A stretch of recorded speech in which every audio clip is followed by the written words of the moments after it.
And welcome to the Stress Test Podcast with Hammad and Rocky. We've got a few things that we want to cover today. First things first, how was your weekend, Hammad? It was good. I think, what did I do this weekend? It was productive. I remember I worked on wrote some code. Did you celebrate your mom? I did celebrate for Mother's Day. Awesome. Her birthday is super close to Mother's Day. Like it was a couple of weeks ago. So I already got her a gift. Yeah. But it was fun. It was a relaxing weekend. How about you? Yeah, it was good. I think same thing. Celebrated Mother's Day a bit late. T didn't get her roses until yesterday, so obviously I'm always at fault. Hey, I'm always there, just never on time. Yeah. So you ordered the roses and then it was even worse. You didn't order? Yeah, I didn't even buy it.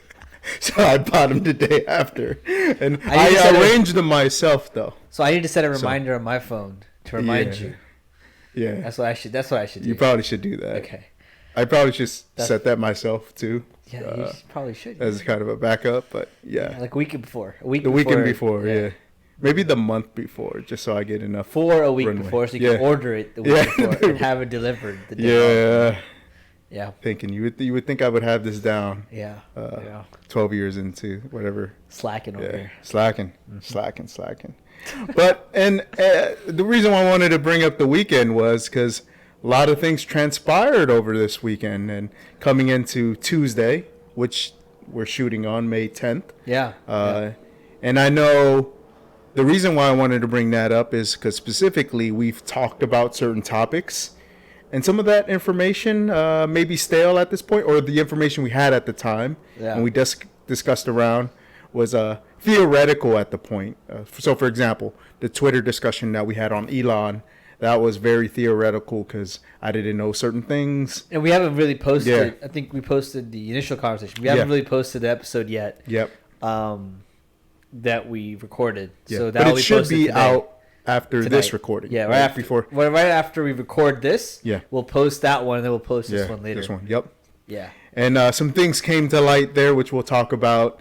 And there was another episode that we shot. And we're also going to post it probably 2 days from now. 2 days from now. 3 days from now, we'll post it. On the financial loan situation and what the Democrats, or specifically what Biden, is trying to do to appease the base there. And we had some strong thoughts. I would say, just to recap that discussion, we were both on opposite ends, I would say, and we came to a compromise just based on certain discussions on potential solutions that we could move forward with that would be amenable for, in our opinion, a majority of folks, just based on the stress test that we provided. And I think it's based on the different perspectives we came at it from. I think it was the most fair thing we could arrive at in the short time we had to discuss. Yeah. Right. And the information we had at the time. Right. Yeah. And essentially the gist of it was we want people to earn. Yep. Earn their loan forgiveness, and only a certain amount of it. Yeah. If you want to see that, I think the Elon Musk conversation is episode 6, and then I think the loan forgiveness conversation is episode 7. So you check that out for sure. But yeah. All right. Well, awesome. I guess with that being said, do you want to discuss some of the new things or our new perspectives that we've come up with based on the new information that's come out? So specifically, I can provide context here. Hammad and I didn't have the full details of what Biden had planned on moving forward with. And the day after we shot the student loan forgiveness or forgiveness episode, more details came out of it. And not gonna lie, it makes me more fucking pissed than I originally was after we discussed it. So help calm me down here, Hammad. Why shouldn't I be pissed on some of the metrics that were provided? And should we provide context on what those metrics were? Yeah. So I think one of them was I think it was really just how much the loan they're going to pay off. Yeah. The cap on the loan forgiveness. Yeah. Plus the salary. Yes. Salary bands that would be eligible Yep. for such a loan forgiveness. Yeah. Which is what pissed me off the most. And I believe we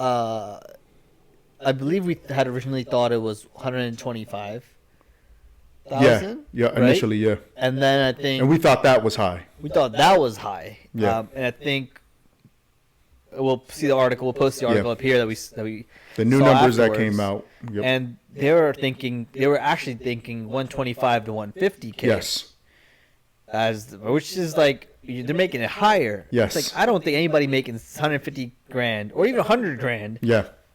Frankly speaking, unless again other financial aspects considered, Yeah. does not deserve a loan forgiveness. 150K, you're in the top 10%. I think deserve. We talk about deserve is the wrong word. I think they're not eligible. Fair. Yeah. Deserves, like, we're not the arbitrator of that, but to your point, like, there's a distribution of folks who require that allocation or should get that allocation. So, for example, we asked during the conversation, like, why would students get that versus, people who have federal mortgage loans? Why couldn't they get forgiven from a certain aspect, especially if they're in a lower income bracket, right? Because just as much as we want to promote education, we want to promote home ownership, and specifically with programs being around first homeowners or first-time home buyers, we should be looking to kind of provide resources there. But it doesn't seem like that's what the Democrats want to do this go around. It seems like they want to give it 150K folks, more money in order to, and I think that's what fucking pissed me off. I'm not gonna lie. Can we cuss on the show? Yeah, we can. Yeah, you let me know. That's what what fucking was how much they're thinking 50,000, right? So Elizabeth Warren was going for 50,000. This is Biden. So Biden, I think, is set on 10,000, but I wouldn't say that the door is completely closed. They haven't on finalized 50,000. those numbers yet. Yeah, Right. yeah. So, and then this article, and it if you wouldn't see surprise me if 50,000 is the number that they give, and then 150K is the income that they're talking about. So 125 to 150 as an income cap is valid. Like, Biden is really thinking hard about that. And I think this article up here that you shared with me. Yeah. That's the attorney generals. I think there was I forget the number. Eight. Yep. Eight state attorney generals. Just 8? Okay, I thought it was more, but 8. It might have been 18 actually. It might have been 18. I think that was 18. I think it was 18. Yeah. I think that pissed me off even more. They're advocating, and they're like, no, they're not the time for half measures. Yeah. They want to forgive the entire loan. Entire loan for everyone. And no salary cap. No salary cap. And that, I think that is unacceptable. That really annoyed me. Yeah. It just felt like virtue signaling from their side. I mean, so here's the context of why the attorney generals of various states have an opinion on this. Yeah. Right?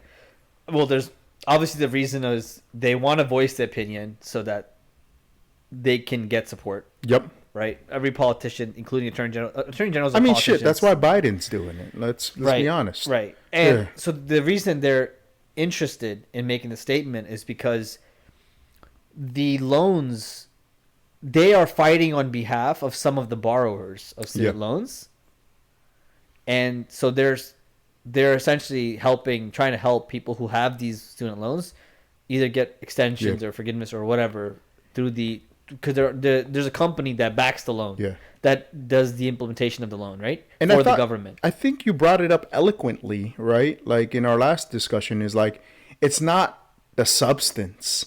It's more of the form that they're trying to showcase. Like, hey, remember, guys, I promised I was going to do this, and here are the things I delivered, right? Like, I think you brought that up in our last discussion. That's what I think, yeah. And one of my, like, this is a failed strategy. Why would you even go down this path? And you're like, I don't really think they even care about that. They just care about showcasing, like, I said I was going to do something. Right. Here's the something that I did. Checkbox. Vote for me again. and there's no denying that, yes, this will help people. Yeah. Right? This will help people because their loan will be forgiven. Of course. Everybody wants that. Yeah. I would want my loan to be forgiven. If I had a $200,000 loan, $50,000, I want my loan forgiven. Yeah. Right? Like, of course. But is that the right thing to do? Yeah, exactly. Right? Is it right holistically? Right? Like, because we have a ton of fucking problems that we can resolve with these capital allocations. Right. One of the things I brought up earlier, right? Federal mortgage loans, right? There's like people who are making less income on variable loans this can immensely help them. Yeah. But you're going to choose someone who's making 250K if you go off the attorney general's Right. request here, making 250K, and you're going to forgive their entire loan. I just feel like that's a slap in the face to a majority of folks who haven't done anything wrong. I mean, and It's just not thought through. Yeah. It's just throwing money out like at people. And again, we're not denying it will help people. Yes. Right? Of course it will help, but I think at the same time you have to consider the people who have paid their loans off. Yeah. People who hadn't taken loans, Yeah. who made different decisions. Sorry, there are spiders in my house. Who made different decisions. Yeah. And it's not about right or it's not necessarily about right or wrong. It's just about fairness. Yeah. Of it, I agree. right? And that's the thing. That's the point we're arguing. Well, is this the most economic way? And I would even argue that this doesn't solve the educational inflationary bubble that's still there. Right. Right. Like the fact that it's grown exponentially versus, something that's growing linear, which is our income. Like, it's just, we're going to be in the same situation 10, 5, maybe even 3 years from now. Yeah. If we're not able to root cause that potential issue, because we're just solving symptoms, Right. not issues. Yeah. Anyway, you sent me the article. I think this is just it's getting out of hand. Yeah. Like there's just demand for like full blown forgiveness. I think. Yeah. Because you can honestly say like, oh yeah, I'm gonna assume good intent, and just assume that like it's just gonna be the minimal. There's gonna be logical people there, but from the signals I'm seeing at this point in time, no, these people are batshit crazy. Seeking, yeah. Yeah. And full disclosure, I have family members that have loans, and I've literally told them I don't think they should get loan forgiveness. At least, and if they do, they should be capped. Yeah. And I think I've told them about the plan we discussed last time. Like, make them apply for it, show a financial plan of how they would use the money. Yeah. That is to be put towards something that's betters the economy, or betters like it develops the economy or supports the economy. Yeah. In a better way, like, and they're actually for it. Yeah. They actually think it's fair to go that route. So this isn't like something that's just separate from me. It affects family members of mine. Yeah. And but I still believe that we shouldn't forgive loan. Like, I agree. It should not be a blank check. No. Yeah, not at all. For sure. All right. Well, I think that's a good recap. Yeah. And just revisiting that. I think the second thing I want to kind of just circle back around, considering we've had conversations about it, is the whole Twitter conversation that we had, I think twice already. We had the discussion around Elon Musk and then censorship after that more broadly. The new things that have occurred this past weekend, I would say, are Elon Musk has stated that he does not believe that Donald Trump should be permanently banned off Twitter. But I think a lot of people are focusing on that. And I'll provide my thoughts on what they should be focusing on in that discussion. So that was brought up. And then also I do think there's a lot of, I guess, I don't know if I want to call it virtue signaling, or there's a lot of hesitation or fear that a lot of people are having around just the declarations I guess Elon is making. Some of them are ridiculous, which I will agree with, and I'll provide some thoughts on that in context. But some of them, like, I feel they're really reasonable. And I think I want to clarify, this is where I was wrong in our first discussion, was because I didn't believe that Elon Musk would kind of amend it to the Constitution, where if you go back in our archives, there's receipts of Hammad saying, I think he's going to amend or align it very closely with the Constitution. Actually, you said, no, he's just going to align it to the Constitution. Exactly.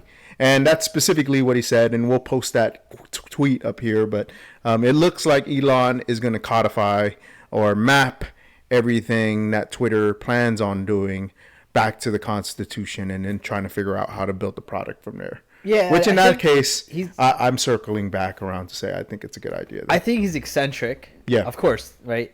He's eccentric. Most people in his position are, historically speaking. Oh, yeah. But at the same time, has a proven track record, like you talked about, of setting policies and practices in the organizations that he's run in the past that may have made them successful. So I want to ask one thing. Like, there was one tweet he said where I don't know if it's because Twitter just hasn't been pushing out product as fast, because we both work in tech here. So, but he said, I'm going to get Twitter back into hardcore engineering. I don't know if you saw that tweet, but what the fuck is hardcore engineering? Like, I'm pretty sure Twitter does some pretty good engineering. So I don't know if he was trying to reference, some more rigid frameworks that I'm not aware of. I'm not sure. I'm not sure. Honestly, I don't know. I think that's what I'm going to criticize him for, because, like, come on, like, it's not like the engineers who work at Twitter are lacking in a certain capability. I don't know what he's referring to. Honestly, I don't know, because I think that's not also not why he acquired Twitter. He acquired Twitter because the platform he felt wasn't like a advocate of free speech.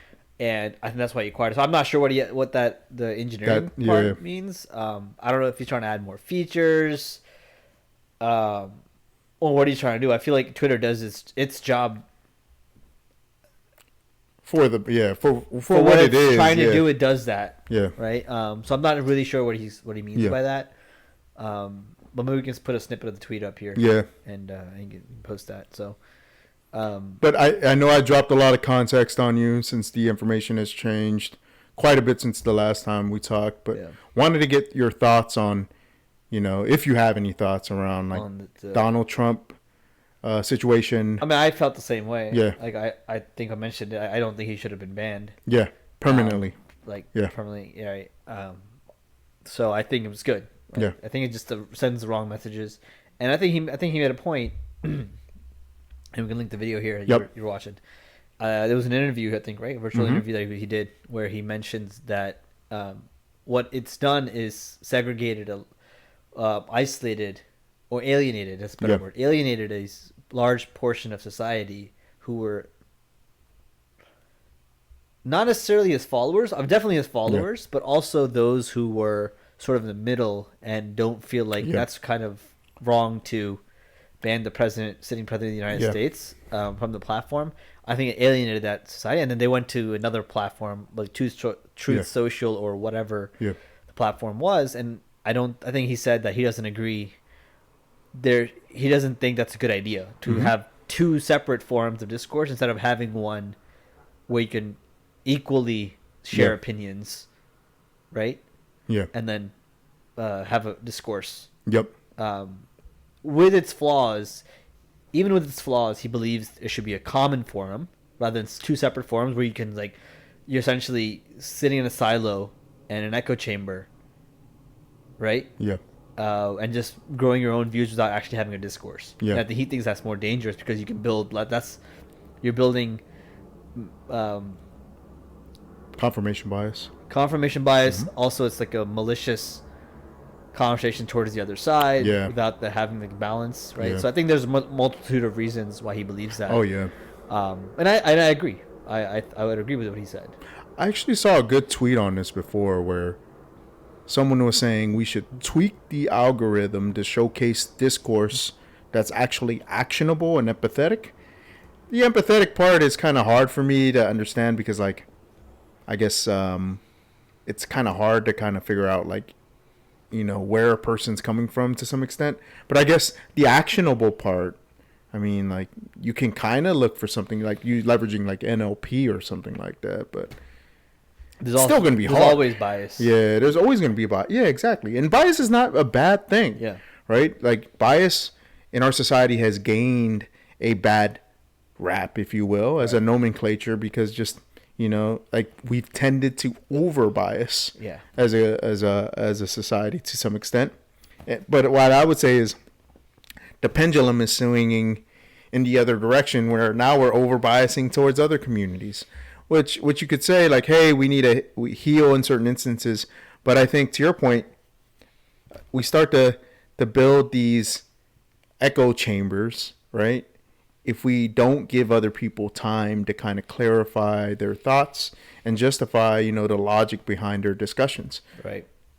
i.e., having discourse, right? Like if we just start lambasting people, like for example, remember when a few episodes ago I brought up Obama being a hypocrite, right? And you made the joke like, "Oh, you're all right now. You're first Polynesian all right guy, right?" Like the sad part is, while you were joking, like there's gonna be a large segment of people out there who would assume that, and then would brand me as just because of one criticism. One criticism, right? Like forget the fact that I voted for him twice, right? That I believed in the hope, which was his slogan at the time, right? Like I have logical purposes, and you can go back and look at the episode and see why I called him a hypocrite, of why I said he was a hypocrite in that episode. Yeah. But to your point, there's going to be a large segment of population that says, I am, an alt-right person. I'm a Trump supporter. I'm a red hat wearer because I said one bad thing about the quote-unquote other side, right? Yeah. So we can't decouple these monoliths or these ideologues because we're just, I don't know. Yeah. We're conditioned to do that now, right? That's interesting. And I think I guess the Yeah. last couple of things that we wanted to talk about is he actually, I think the European Union actually has policies regarding free speech on speech open platforms. Mm-hmm. I don't forget the specific policy, but they actually have some policies in place, and he agrees with them. Yeah. He agrees with those policies. So it's not like he's not like I think like you said, like he's not there to just turn into the Wild West of free speech. It's like there's a structure to it. Yeah. But it has to closely align with the laws of the land. Yeah.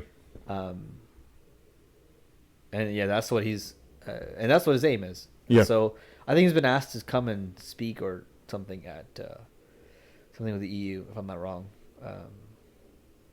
Oh, we might have to look that up and put it up look there. that up. I forgot what the occasion is, but yeah, I mean, I think in summary, I think it's pretty clear. Like he's trying to do a very systematic approach to it, not just willy nilly. It's like, okay, let's be as fair as possible, and then I'm not even. He's just using the law as the method rather than people's feelings, because feelings are not facts. I have a question for you, and I'm going to follow up on this.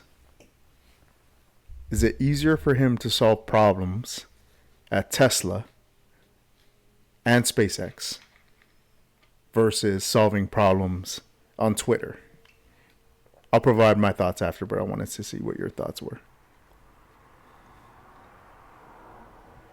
Because I like the fact that you use systematic approach, but I do think there's... I think it's harder. It's harder for... Which one? I think it's harder to solve them at Twitter. Why? Because I think when you add a human aspect to it, more human aspect to it, I think it gets harder. Yeah. Because you can't predict humans. Yeah. It's a lot of people favor feelings over facts. Yes. I'm not. That sounds like a very red pill thing to say, but it's true. Feelings are not facts. We will talk about the red pill one of these. Yeah, your feelings do not drive what is correct. Yeah. Or what is right. Yeah.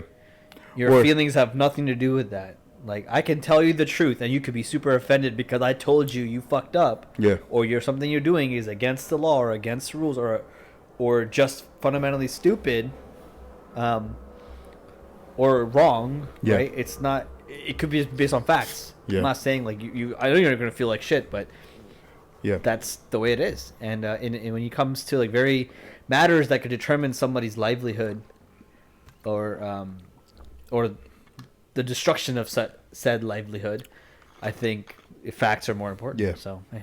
And I think to your point, I love the fact that you brought up systematic approach with Twitter, is because like with Tesla, and SpaceX, these are like, physics problems, right? To some extent, right? Like there's always going to be a repeatable process that's very, and I don't want to say objective, but it's still a hard fucking problem. Don't get me wrong, but it's a solvable problem or a tractable problem where with humans, to your point, there's so many variables. Yeah.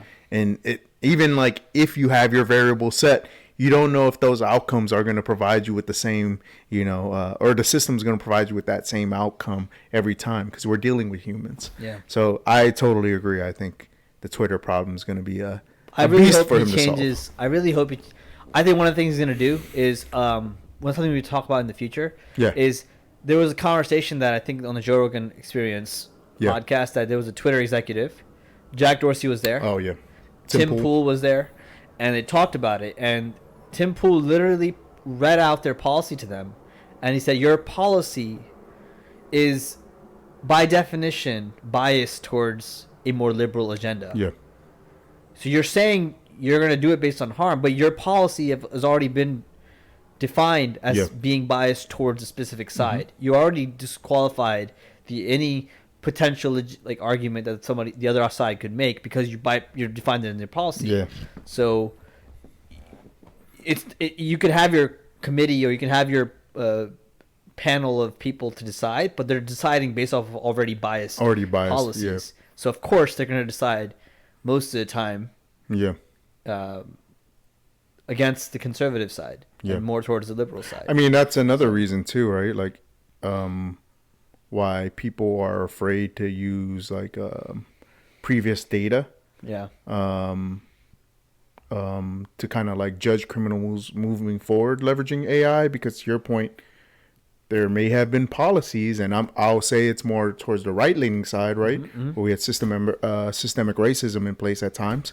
So our databases are heavily biased towards, prosecuting black and brown kids, or brown people in general, right? So like on this side, but in this perspective, it's more left-leaning. So to your point, like you can only see where the light shines. And if our policies shine in one way, that pissed me off. The way she was like talking about it. I think Elon even posted a meme about it. I don't know if you saw that. We'll post it here.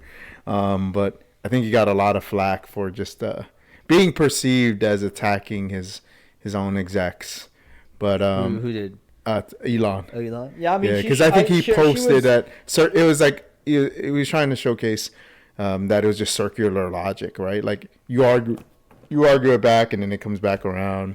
It was so I don't know. It was so annoying. And Tim Pool was just trying to state, and have them accept that their own policy.